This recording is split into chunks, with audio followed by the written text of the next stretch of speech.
Lietuvos felinologų draugija Bubastė prieš išduodama dokumentus visuomet apžiūri kačiukus.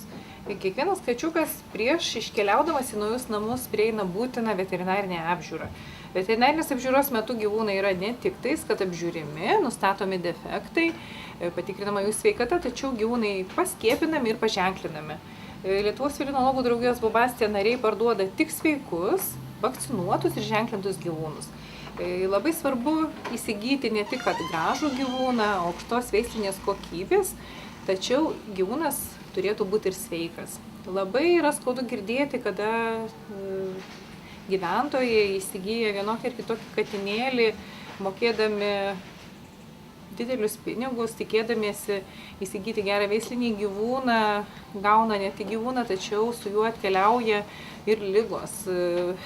Katės gali sirgti lygomis, kurios pavojingos kitiems naminiams gyvūnams, pavyzdžiui, namuose gyvenančioms kitoms katėms, tačiau yra lygų, kurios yra pavojingos ir patiems šeimos nariams. Tai taip, kad įvairūs grybeliai, trichofitijos, nuo kurių kačių galima užsikrėsti ir kitus šeimos narius.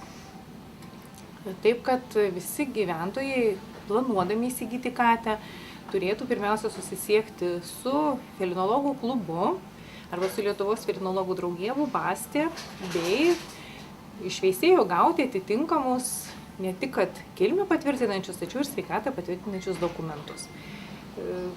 Noriu pasakyti, kad Tarptautinė felinologų federacija ypatingai didelį dėmesį skiria kačių sveikatingumui, o Lietuvos felinologų draugija Bubastė taip pat ypatingą dėmesį skiria kačių sveikatai. Jų kačių sveikata pati svarbiausia, taip kaip ir mūsų kitų šeimos narių, mūsų šeimoje ir mūsų draugijoje.